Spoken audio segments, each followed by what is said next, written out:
Olá você, seja muito bem-vindo ao Papo Cloud. Eu sou o Vinícius Perrot e nesse episódio eu conto com a participação do Henrique Garrido da Nomo. Henrique, seja muito bem-vindo aqui ao Papo Cloud. Obrigado, é um prazer aqui estar com vocês. Prazer todo nosso, Henrique, principalmente para falar de um setor tão importante e significativo aqui da nossa economia brasileira, que é o setor de telecomunicações, aonde vocês aí estão trazendo inovações riquíssimas e mudando paradigmas do mercado, que é bem legal. Isso que é legal. Mas antes, Henrique, antes de a gente começar de fato a entrar no nosso episódio principal, aqui nosso tema principal, eu sempre peço para que o convidado conte um pouquinho da sua trajetória de carreira, para a gente poder te conhecer um pouco mais, por favor. Legal. Primeiro, obrigado aí pelo convite. Para a gente é sempre um prazer estar interagindo, principalmente com uma comunidade de tecnologia. Eu acho que um pouquinho da minha história, e depois a gente vai ter mais tempo aqui para discutir um pouco sobre a Nomo, sobre telecom. Eu até estava falando aqui antes de a gente começar o papo, né? Então, acho que eu sou um imperativo por natureza. Estou com 2 filhos, sou triatleta amador, sou empreendedor, então tem bastante coisa aí em termos de atividade na rotina, mas eu trabalhei na Endeavor muito tempo. A Endeavor é a maior organização de empreendedorismo aí do mundo, então estou aqui na Operação do Sul, sou gaúcho, fiquei 4 anos lá, saí da Endeavor e fui ser CEO da Neo Assist, que era um dos primeiros SaaS do Brasil. Eu era um concorrente de Zendesk na época, isso em 2014, 2013, então a gente praticamente não tinha muita empresa de tecnologia, e muito menos venture capital, muito menos essa enxurrada no mercado como a gente vê hoje, inclusive de engenheiras. E fiquei lá também quase 4 anos como COO, e saí e fui para a Stone, né? Então ali acho que a gente viu sair de uma startup de 20 para 150 pessoas, depois a gente foi para a Stone, que a gente contratava 150 pessoas por semana.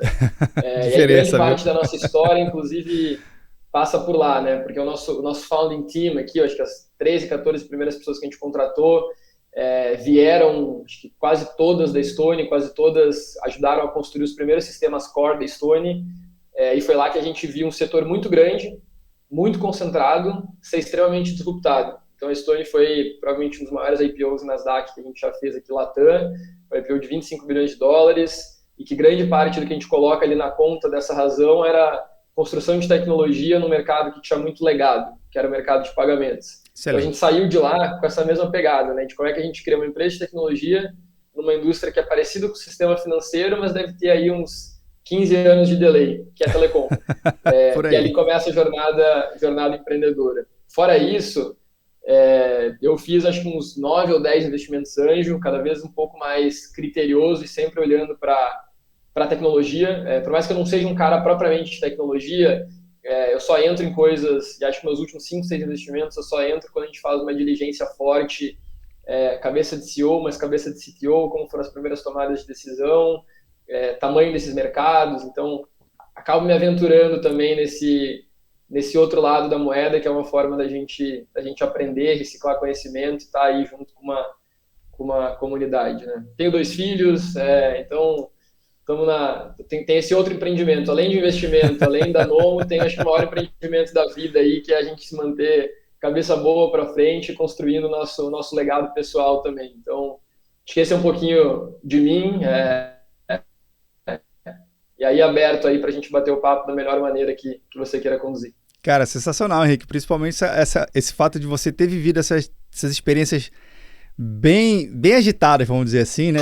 Bastante movimentada, e não teve descanso não. E o legal é que prova que com muita dedicação e empenho, e obviamente se dedicando de verdade, né? Participando do processo, querendo entender, querendo contribuir, o resultado vem. Obviamente o resultado vem, né? E esse espírito de empreendedorismo, de querer cutucar determinados mercados, fez com que então você olhasse, poxa, eu acho que pagamento está ok, já foi legal, agora deixa eu ir ali no tal do setor de telecom e ver o que dá ali dentro, né? Como é que foi então a ideia de você formar a Nomo e esse conceito, qual foi aquela brecha do mercado que você conseguiu ver e falou assim, putz, aqui dá para entrar e dá para ter jogo aqui dentro? Legal. Assim, final de 2020, a gente viu o mercado muito aquecido. Então, muito investimento em venture capital, muito fundo captando, muita empresa captando. E a verdade é assim, que eu saí da Stone porque eu queria empreender. Essa é a grande jornada, essa é a grande verdade. Acho que muita gente conta tem uma história muito romântica sobre essas coisas. Eu acho que a minha é até um pouco sem graça nesse quesito, porque eu fui uma pessoa business-like, eu queria muito empreender, eu sentia que era essa autonomia que ia fazer a gente conseguir construir coisa grande e mudar o mundo da maneira como a gente consegue, né? Esse eu acho que é o grande poder de empreendedorismo. E eu saí porque eu queria empreender. Então, eu primeiro saí para depois decidir o que eu ia fazer. Então, eu fiquei um tempo ali meio patinando. Mas eu acho que, tentando assim, pegar uma conjuntura de coisas que aconteceu, não sei na qual teve a maior influência, mas acho que a primeira delas era o mercado extremamente aquecido, então a gente entendia que para você de fato começar a construir algo com potencial de ser grande, você tinha que ir para uma indústria muito grande e quase impossível de ser transformada. Sim. Assim como foi com banco, assim como foi com pagamento, assim como foi esse serviço de delivery. A gente olhava para a telecom e falava, opa, aqui eu acho que tem elementos que propiciam essa nossa entrada no mercado. Então, o Nubank começou e tinha 35 milhões de cartões de crédito no Brasil, mais ou menos. A gente começou já com 250 milhões de linhas, de chips em telecom. Então, é um mercado gigantesco, 99% concentrado em 3 grandes. Sim, verdade. E muito mal servido. Então, NPS de 7, 8%, líder em Procon, líder em Reclame Aqui. Então, a gente falou, putz, você tem mercado gigante, você tem tecnologia extremamente desatualizada, os caras são caras de TI, são caras que não olham necessariamente para como se constrói uma empresa de tecnologia, como que você olha para engenharia, então tinha um sweet spot ali dentro e muito mal servido. Então a gente falou, no final do dia, tudo isso ainda assim forma um bom business. Então, milhões de clientes, margens altas. Então, se a gente entrar aqui com uma cabeça de construir tecnologia e servir bem o cliente, eu acho que é uma indústria pronta para ser disruptada. Então, essa foi uma das coisas que a gente olhava, aproveitando que o mercado estava líquido.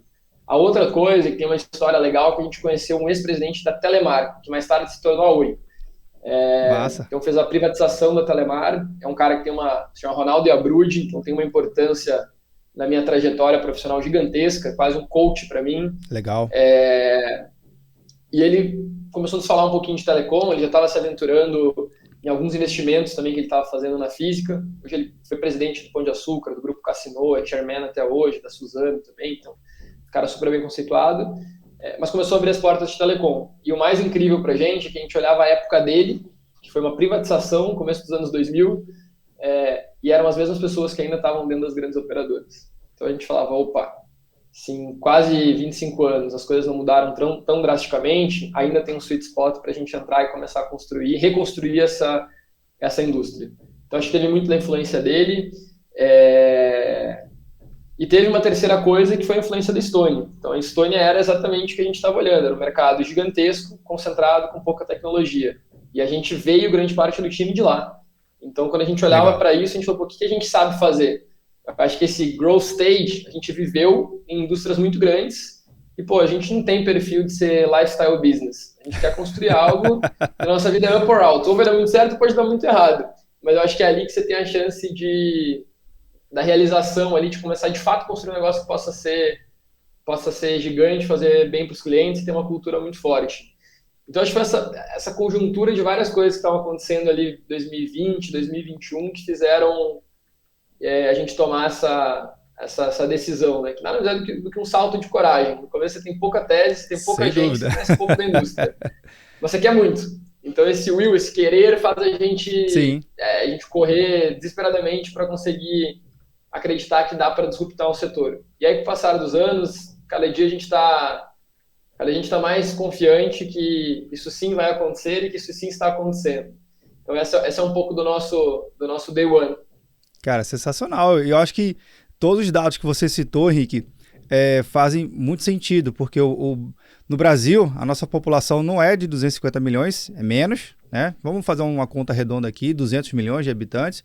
O brasileiro, segundo sites especializados aqui, a gente tem o site do Teleco, que é um dos principais sites de referência no mercado de telecomunicações, bem confiável a fonte dele. Ele já diz que aqui no Brasil tem praticamente 2 celulares ou 2 linhas por habitante. Então, assim, é um negócio absurdo, né? O brasileiro gosta disso, né? Ou você tem um pessoal, você tem um corporativo. Mas você também citou, poxa, as 3 maiores são também líderes de reclamações, de insatisfação. Não tem, enfim, quem está acompanhando o episódio vai ter pelo menos uma história para contar de algum problema que teve com uma das suas operadoras. Então, isso é a oportunidade que você viu. Então, nesse contexto como um todo, de ver o mercado extremamente insatisfeito, bagunçado, e, poxa, dá para fazer algo diferente. Então, como é que você fala assim, poxa, o meu diferente da Nomo vai ser isso aqui que eu vou já mostrar que vai ser legal e vai ser algo que o consumidor, que é o principal, que eu acho que a sua fala, ela é muito bem embasada nisso. O consumidor que ele vai criar o melhor índice de todos, né? Que se ele usa bem e é satisfeito, é aquele consumidor que continua utilizando, indica e ainda faz muito mais, né? Então, qual é o serviço que você realmente falou assim, cara, é aqui que a gente vai fazer a diferença com esse atendimento ao cliente? Legal. Só complementando a sua visão ali da Teleco, já respondo a pergunta, mas quando você olha para acessos quer dizer quantas pessoas têm Sim. algum acesso de telecom, seja banda larga ou seja móvel. Você tem mais de 330 milhões, olha aí, se você somar com isso. E se você olhar também, tem a população adulta, de fato, tem mais de mais do que 1 para 1, né, entre SIM card e população. Sim. Mas você tem também um advento muito grande, que é o IoT, que é o chip que faz a máquina funcionar. Verdade. Então, é o chip que você bota dentro de uma maquininha de cartão de crédito, é o chip que você usa muito para água, para ajudar a controlar a lavoura, é o chip que você coloca dentro da máquina para conseguir fazer as aplicações estarem funcionando e mandando mais informação para a nuvem. Então, você também tem um advento em telecom muito forte de máquina, né, de IoT. E do outro lado, você tem uma coisa que a gente também acaba advogando muito, é que se você for pensar na estrutura do mundo digital, ela passa por telecom. Sim. Então, Google passa cabo submarino, Facebook passa cabo submarino. Então, o telecom ele acaba sendo quase o oxigênio dessa indústria que a gente vive. Um parêntese aqui, um pequeno parêntese. Não existe nuvem sem rede, viu? Só para deixar bem claro. Não existe. Tanto que hoje todas as grandes empresas, inclusive de nuvem, elas são clientes das grandes empresas de telecom. Sim. Tem uma linha de receita muito grande. A gente fala assim, esses caras tiveram a chance de construir inovação, as empresas de telecom. Um WhatsApp poderia ter nascido lá dentro, um Twilio poderia ter nascido lá dentro, um Zoom poderia ter nascido lá dentro. Mas não nasceu, porque é um mercado concentrado, com pouca inovação, e que você se acostumou com isso. Então, acho que tem várias coisas que a gente abraça aí, olhando para telecom. Ela é muito mais do que necessariamente o chip que a gente coloca aqui dentro do celular. E aí, entrando na sua pergunta aqui, sendo objetivo, o que a gente entendeu da indústria, que eu acho que é o nosso pulo do gato, assim. Quando você olha para o mercado, e para o mercado de telecom, você vê que você tem um churn anual de quase 40%, então você tem mais de 100 milhões de chips que são trocados todos os anos. Caramba! Quando a gente olha para móvel, tá? Mas banda larga a gente tem números parecidos. Sim. E você teve até algumas outras iniciativas de operadoras sendo construídas para tentar abocanhar essa indústria, tentar nichar e abocanhar essa indústria. Então você tem muito clube de futebol, você tem muito varejista. Sim. A gente teve algumas iniciativas para construir operadoras do zero. O problema na nossa visão é que o mercado ele não está quebrado em aquisição. Você não pode ser um reseller, que você cria a marca e você tenta trazer cliente para dentro.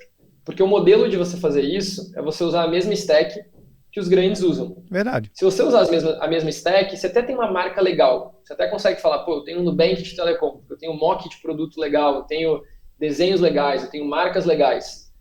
Só que no final do dia, se a nossa visão, a gente não sabe ainda se é verdade, a gente está tentando comprovar que sim, ela é uma visão que se você usar a mesma stack de quem é líder de Procon de Reclame Aqui, você provavelmente vai cometer os mesmos erros em algum momento.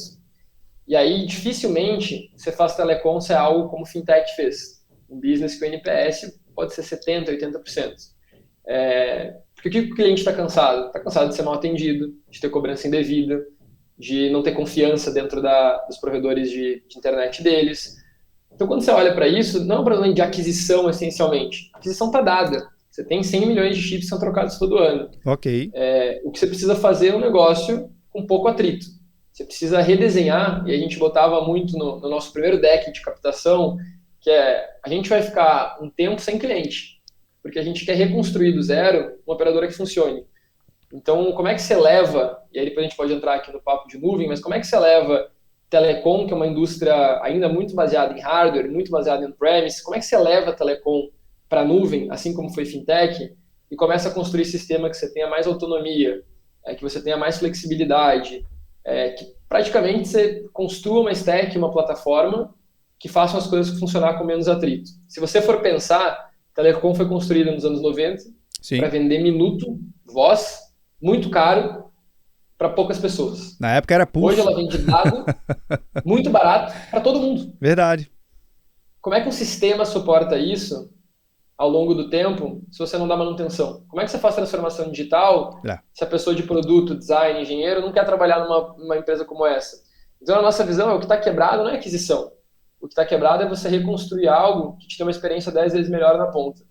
E a gente brinca, tem um fundo que a gente segue muito, que é a QED, que o Mike, que é o cara que toca esse fundo, ele fala, o que você começa a construir em front-end deve ser mapeado para você terminar em back-end, que é assim que você faz infraestrutura. Então, no final do dia, a gente criou uma infraestrutura de telecom. Acho que o nosso grande sweet spot é como é que a gente fez sistemas core do zero, que nunca foram refeitos antes, para conseguir operar algo com menos atrito. E aí, puxando a última frase que você falou na pergunta, que é o cliente que acaba advogando e tendo bons índices para a gente hoje tem um NPS de 84%, com alguns milhares de clientes ativos. Sensacional. Então, tipo assim, é muito menos sobre a marca e muito mais sobre uma experiência com pouco atrito, com uma jornada simples, e que a gente gasta muito tempo e muita grana. 70% da nossa grana a gente gasta em tecnologia, com time de tecnologia, com produto, com design, com engenharia. Então a gente gasta dinheiro, a gente aloca capital para construir algo que seja 10 vezes melhor na ponta.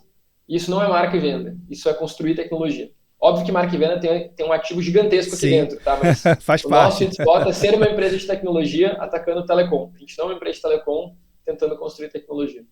Cara, isso muda toda a história do jogo, porque deixa muito mais claro que, primeiro, vocês não têm nenhuma amarra do processo do stack tradicional, né, que as operadoras têm hoje. Segundo, essa evolução tecnológica ela é muito drivada para estar atendendo a necessidade e antecipando determinadas necessidades do cliente. Então, é óbvio, e assim, a gente fala que é óbvio, mas a gente sabe que nem tão óbvio assim, Sim. né? Mas fica óbvio aqui no nosso bate-papo, na sua fala, Henrique, que quanto mais você investe na tecnologia que realmente vai resolver um problema, ou vai evitar um problema do cliente, é a tecnologia certa a ser investida. Agora, que tecnologia é essa? Óbvio, você citou, né? Você tem computação em nuvem, lá dentro literalmente uma caixa de Pandora. Tem milhões de serviços diferentes, serviços cognitivos, serviços de inteligência artificial e tantos outros mais.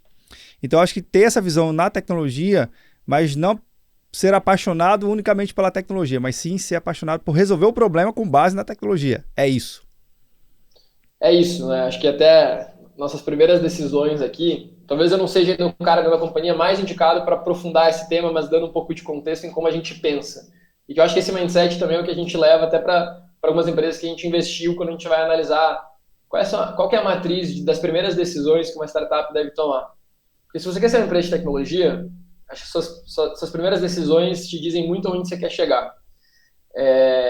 E no final a gente tem menos preciosismo pela tecnologia em si, mas muito por como a gente faz algo que a gente consiga escalar, corrigir e resolver o problema lá na frente. Então todo mundo fala, pô, mas qual que vocês definiram a cloud que vocês estão usando? A gente está no GCP, tá? Full GCP. Ok. A gente vê assim que a gente tem várias respostas que a gente pode dar aqui. Tem uma primeira grande resposta, que eu acho que é a mais honesta, que é aonde a gente aprendeu. Então a gente conseguiu escalar grandes aplicações na nossa última experiência dentro do GCP. Então a maneira mais rápida para a gente construir uma startup, que os primeiros anos são difíceis, porque é muito intenso o capital, bastante. o cliente, e você vive uma sobrevivência nesse começo, era a gente já conhecia e tinha domínio. Pô, tem coisa que você abre mão por estar no GCP? Provavelmente sim. Talvez eu não seja o cara mais indicado para falar, mas provavelmente sim. Mas a gente foi, porque é onde a gente tinha mais experiência e andava mais rápido. E a outra coisa que a gente gostava muito, acho que de plataforma de dados, e a gente também estava muito mais acostumado com a stack do GCP e também pelas soluções de Kubernetes. Então, a nossa decisão foi muito mais por essa. A mesma maneira quando nos perguntam sobre linguagem. A gente definiu uma linguagem principal. Agora a gente está revendo algumas coisas aqui. Então, a gente está com JavaScript e usando algumas coisas para complementar de TypeScript. Muito disso foi porque a gente sabe que é difícil demais construir time de tecnologia. Sim. E a gente vê que a comunidade de JavaScript cresce muito e que a gente conseguiria trazer gente boa, rápido e conseguir suportar a companhia num crescimento rápido nos primeiros anos. E ter uma linguagem própria, eu acho que traz uma facilidade da gente conseguir trabalhar, tomar decisão e reaproveitar código.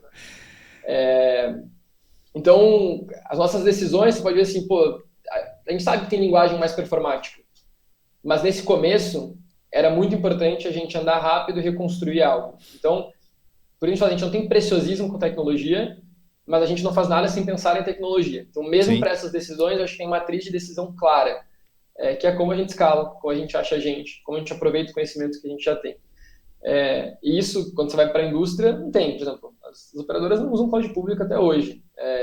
E aí depois a gente pode entrar um pouco mais nesse detalhe, Sim, mas aqui tem alguns sweet spots que mostram como a gente quer disruptar a indústria. E é um trabalho demorado, porque é uma indústria gigantesca, e que a gente advoga sobre um assunto que a gente brinca muito, Make Telco Great Again. Está no período ruim para falar de política, mas a gente brinca muito com isso. sim. E vai ser great again quando você conseguir mostrar que você tem menos atrito, que você tem um custo de servir menor, que você consegue ter clientes que são apaixonados por você. Em algum momento você usa a telecom, inclusive, para distribuir outros produtos. Mas isso é um caminho longo e que a gente tem que todo dia derrubar muita parede aqui, vencer muito paradigma para conseguir entrar nessa indústria. Mas, Henrique, fica o meu comentário aqui em relação a essa matriz de decisão.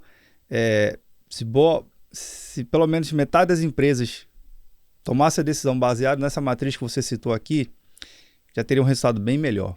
Porque quem acompanha o nosso episódio sabe, gostamos de tecnologia, é legal, é apaixonante, é super interessante ver funcionando, mas muitas das vezes a gente acaba se encantando, né? E aí se apaixona por uma coisa, não quer largar a mão daquilo ali e esquece dos principais fatores que você citou aqui. Interessante, viu? Então vou dar um grife aqui, galera. Olha a matriz aí do Henrique que falou. Volta ao episódio, reveja. Faz total sentido. Agora bora lá, Henrique. Henrique, é o seguinte. Considerando toda essa evolução, toda essa bagunça que já foi feita aqui e vocês criaram na Nomo, esse conceito de plano flexível, ele se encaixa em que momento para o cliente? Assim, qual é a ideia por trás de um cliente olhar assim, poxa, tem um plano flexível aqui que possa fazer mais sentido para mim? Explica aqui para a gente. Legal. A gente tem duas grandes ofertas, né? A gente tem o produto de subscription tradicional, então que é a maneira como a gente está vendendo um pacote, que você tem internet, ligação de minuto, e aí com total flexibilidade, você cancela no app, você pausa no app, então tem algumas features que a gente só consegue construir porque CRM é nosso, billing é nosso, a maneira como a gente cobra e payments também é nosso, então sei lá, você pode apertar um botão e você pausa, você vai viajar, você pausa, você não precisa ficar pausando, não precisa ficar usando. Se quer cancelar, não tem atrito. Assim, a gente brinca, if you love people, let them go. Assim, a frase do Google. A gente fala, você quer sair, sai. Vai doer, mas a gente quer fazer algo que você fique porque é melhor. Então, a gente tem esse produto de subscription, que foi o produto que a gente escalou até agora. E o plano flexível, a gente está entrando para abocanhar um outro pedaço do mercado. Né? Qual é o conceito do plano flexível? O conceito do plano flexível é você ter uma assinatura flat. Então, você vai pagar um valor menos de R$10 para você ter sua linha, ter seu número. E cada vez que você quiser carregar, então, eu quero preciso botar 1 GB de internet. Você tem dentro do aplicativo, simplesmente o cartão de crédito cadastrado, e você vai carregando com a matéria-prima que você precisa para aquele momento. O conceito disso para a gente é tentar, primeiro, aprender muito como que o cliente toma a decisão de montar pacote, porque muitas vezes se eu perguntar para você agora, qual é o pacote de internet que você tem, quanto você paga e quanto você usa, assim, até hoje a gente não conseguiu encontrar ninguém que saiba responder. Se a gente empoderar Tô pensando o aqui, a montar esses pacotes... Acho difícil responder, viu? É muito difícil, mas a gente precisa empoderar o cliente a montar esses pacotes. Será que a gente não consegue ressignificar o tipo de oferta que é feito em telecom? Então, eu não uso minuto, eu não faço ligação, então não preciso ter ligação.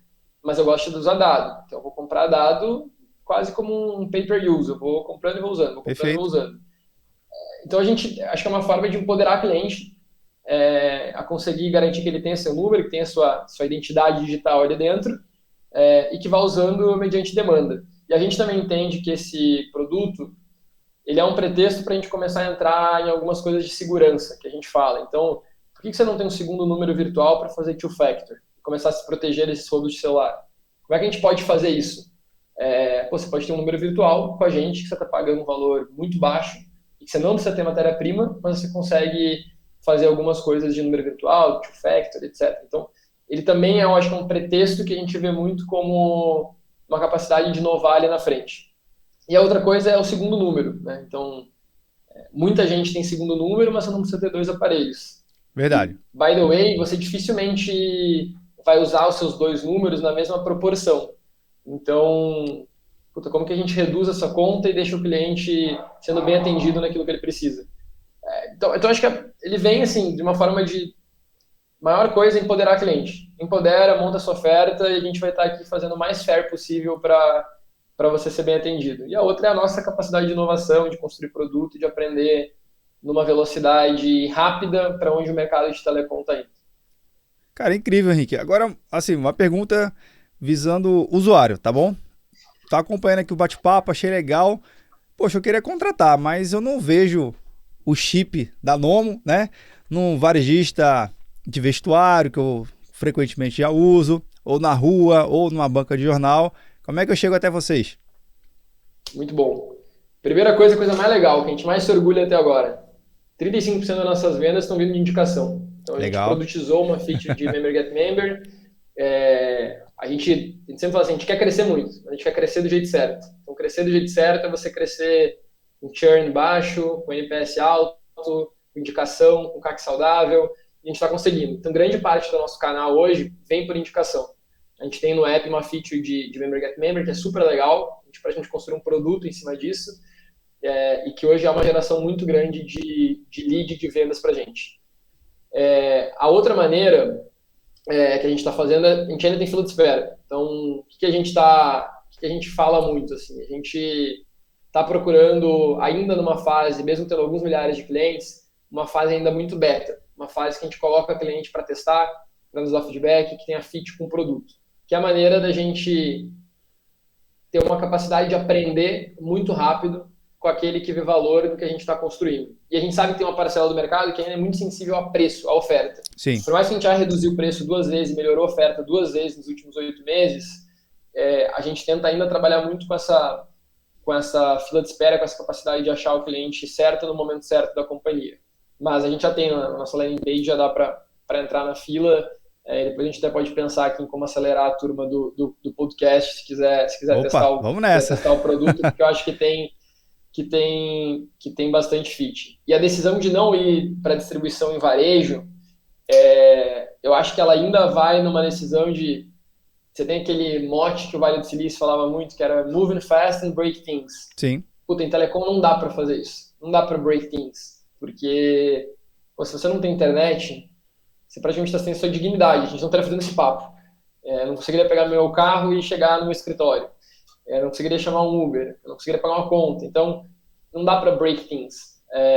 Então, a gente tem que crescer de forma consistente, encontrando o cliente certo, e a gente acha que fazer isso pelos nossos canais, ter uma capacidade da gente gerir a nossa entrada de cliente, a nossa manutenção, é a maneira que a gente mais garante que a gente está construindo algo que vai ter valor no futuro e vai ser perene. E não uma startup que cresce, não tem margem, não tem dinheiro, quebra. Esse não é o nosso jeito de fazer negócio. E não é por isso que a gente não está crescendo. A gente cresce 7% por semana nas últimas 30 semanas. Então a gente está numa pegada forte, assim. Mas acho que tem esse cuidado. Legal, cara. E assim, é bem interessante que você vai realmente criando e entendendo a necessidade do cliente e vai construindo um produto. Então, assim, é uma coisa que é muito orgânico e natural e mesmo assim intuitivo. E você falou uma coisa que eu achei super incrível. É o cliente certo no momento certo, na necessidade certa, né? E atender é o melhor dos mundos, né? Agora, considerando tudo que já foi feito, dá pra gente imaginar um pouco do futuro? O que dá para vir aí nos próximos anos? Se puder compartilhar aqui, o que vocês já estão planejando para os próximos anos de inovação, criação de novos serviços? Legal. Acho que é difícil startup planejar muito longo, assim, né? A gente ainda está num momento... Verdade. num momento legal, mas eu acho que contando um pouco do nosso roadmap aqui, tanto de inovação quanto de companhia, tá?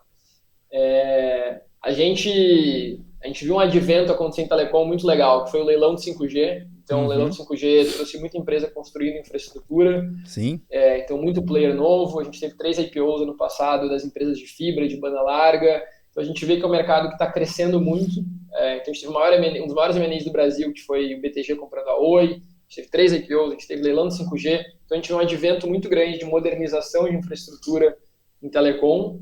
E a gente está com um braço aqui que a gente produtizou nossa stack, então a gente batizou ela de NomoWave, que é um braço também B2B que a gente está, acho que tentando simplificar aqui, a gente está usando alguns banking as a services fizeram, então uma Pismo, uma Doc, uma Swap, uma Cellcoin, a gente está também construindo isso para essas empresas de telecom. Então é uma maneira da gente atender mais clientes e saber que onde tem Nomo você está modernizando e você está fazendo a transformação digital com quem backed by tech companies, né? Assim, a gente realmente tem essa mentalidade de construir a tecnologia. Então, tem esse braço, a gente já tem aí 2 clientes utilizando, isso vai também acelerando muito o aprendizado. A gente constrói no B2C, a gente tem um ciclo rápido, a gente bota cliente para dentro, a gente escala, mas do outro lado a gente também replica isso para algumas indústrias que a gente não necessariamente está entrando, mas que a gente faz a diferença. E aí você acaba aprendendo a cadeia inteira. Então tem esse braço de Nomo Wave que a gente está lançando, que a gente está super entusiasmado. Então isso já está acontecendo, provavelmente ali por março a gente faz um lançamento mais institucional, mas já é um spoiler aqui do que a gente está construindo. A gente voltou com um momento de escala, então de contratação, então a gente está no momento agora de novo de crescimento, então a gente não é aquela startup que do dia para a noite contrata 100 pessoas, mas a gente acho que tem alguns blocos na nossa história que são os blocos que a gente constrói os times certos para os desafios que a gente já tem clareza, e não construir o time quando você não tem clareza dos desafios. Bacana. Então agora a gente tem uma clareza clara e uma meta clara para o trimestre no B2C e para a construção do B2B. Então a gente, inclusive, tem gente entrando aí nas próximas semanas na companhia e estamos com algumas vagas abertas para isso.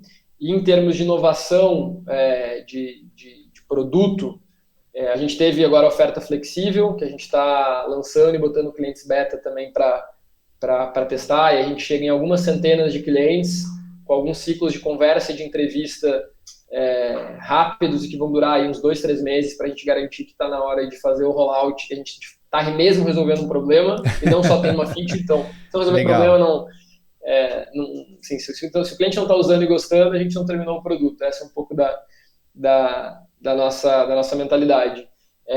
A gente fez muita feature de Member Get Member, então a gente está com algumas coisas legais que a gente ainda vai lançando nas próximas semanas e meses, que é a maneira como a gente pega o cliente que já é fã e que a gente está trabalhando muito para trazer novos clientes. A gente só era via Digital Payments e cartão de crédito, agora a gente também está entrando com o braço em Pix. A gente viu a inadimplência baixa, a gente acertou o cliente rápido. Cara, vamos manter a subscription, mas ir para um negócio que está crescendo muito, que é Pix. A gente vê que não dá muito para fugir disso, a maneira como você está escalando. E a gente está saindo um pouco da praça sudeste, né? Então a gente está abrindo... A gente já tem cliente praticamente no Brasil inteiro, assim, é importante você testar a rede, qualidade de sinal, etc. Verdade. Mas agora a gente já está meio que abrindo a porteira, assim, para engordar a fila de espera e começar a ter uma atuação mais nacional. De novo, você começa sendo dono da praça, dono da rua, dono do bairro, dono da cidade, e aí depois você vai crescendo. Mas a mentalidade para a gente é pequenas coisas no começo, e aí quando você acha que você aprendeu, você expande. E estamos aí fizemos uma extensão da nossa rodada, então a gente captou com alguns fundos legais em maio do ano passado, e algumas famílias também. Fizemos uma extensão esse ano, trouxe alguns investidores novos também super legais, e provavelmente ano que vem a gente vai novamente a mercado para fazer algo um pouco maior e nos dar um pouco mais de agressividade para sair de uma fase de early stage para ir para uma fase de growth stage. Então, eu acho que é isso que está na nossa cabeça aqui como companhia e como próximos lançamentos. Incrível. Henrique, última pergunta aqui, que a gente encerra o nosso bate-papo. É a pergunta que eu faço a todos os meus convidados que participam aqui do Papo Cloud, que tem a visão de buscar o seu entendimento pessoal sobre o tema que cria todo o pano de fundo aqui do Papo Cloud. A resposta certa é a sua resposta. Pode ser o lado técnico, o lado pessoal, o lado da criação, o lado do que o seu coração mandar. Então, bora lá. Para o Henrique, o que é essa tal da computação em nuvem? Pô, cara, eu falei que eu não era um cara técnico. Não precisa ser técnico. Ótima pergunta. Ótima pergunta. Depois você tem que, eventualmente, trazer o Marcos aqui, que é o CTO, que é o cara das matrizes de decisão que a gente teve, é um cara mais profundo. Mas o que eu entendo, e aí, trazendo aqui o meu lado, depois algumas coisas que a gente estuda e discute muito, eu acho que a nuvem, cloud, ele acaba sendo a abstração do que a gente tinha como hardware e máquina. O que hardware e máquina te dava lá atrás? A capacidade de processamento, armazenamento, memória. Então você contratava esses recursos, mas através de uma máquina. O que eu entendo como cloud é que hoje você não precisa mais desse hardware e dessa máquina, e que você consegue contratar direto o recurso sob demanda. E o que isso te traz aí a nível de negócio, que talvez seja a coisa que eu consiga advogar mais aqui, é uma capacidade de escalar muito mais rápido, um custo de criar a empresa muito mais barato, uma capacidade de você flexibilizar e ter autonomia de uma maneira muito diferente do que era feito no passado. Eu até vi uma palestra da turma do SoftBank, Sim. que ele mostrava que grande parte das gerações das startups que estavam sendo construídas por isso. Porque o custo para você construir uma empresa, escalar uma empresa, ficou muito mais barato desde que começou a computação na nuvem. Então você consegue ter muita aplicação disponível, você começa a escalar sobre demanda e não mais tendo que, eu vou montar um shopping, vou montar uma loja, eu tenho que construir todo o shopping, eu posso só montar a loja. Verdade. Então eu acho que é isso, assim, é a contratação desses recursos que fazem uma empresa escalar sob demanda de uma maneira que dê muito mais autonomia e flexibilidade na ponta para quem está construindo, né? Você fica muito menos refém de como era no passado. E você tem, de certa maneira, os mesmos atributos de memória, processamento, armazenamento. Então, é o que eu entendo, é o que eu consigo discutir aqui com vocês. Perfeito. Henrique, muito obrigado por esse momento aqui, ter compartilhado todos esses insights, um pouco da sua trajetória de carreira. Muito sucesso na Nomo, viu? Espero muito a gente voltar e contar e falar assim, Vinícius, a gente está no mundo todo agora, viu? Torcendo aqui para isso. Tomara, essa é a nossa torcida. Valeu, obrigado e até a próxima oportunidade. Muito obrigado, foi um prazer aí estar com vocês, a gente é fã aqui de estar próximo da comunidade de tecnologia. Estamos sempre de portas abertas e procurando para nos ajudar a testar, escalar aqui, tanto como time, tal como cliente. Então, para a gente é um prazer estar aqui aprendendo juntos também. Vamos nessa. Bem, e você que está vendo ou nos ouvindo o nosso episódio, o que você achou do bate-papo com o Henrique? Eu adorei. Altos insights, trajetória de empreendedorismo, meu amigo, é faca na caveira, não tem outra não, é ir para cima. Vou deixar o site da Nomo aqui, para você entrar, clicar e poder conhecer um pouquinho mais e de repente você participar da lista de espera. Quem sabe você é sorteado aí nessa lista, não? Muito legal. Agradeço também a sua participação aqui no nosso episódio. E você sabe, esse episódio nunca termina por aqui, a gente continua discutindo esse e outros temas lá no nosso grupo do Papo Cloud Makers. Link na descrição para facilitar a sua experiência. Obrigado pela sua participação e audiência. E aí, tá na nuvem?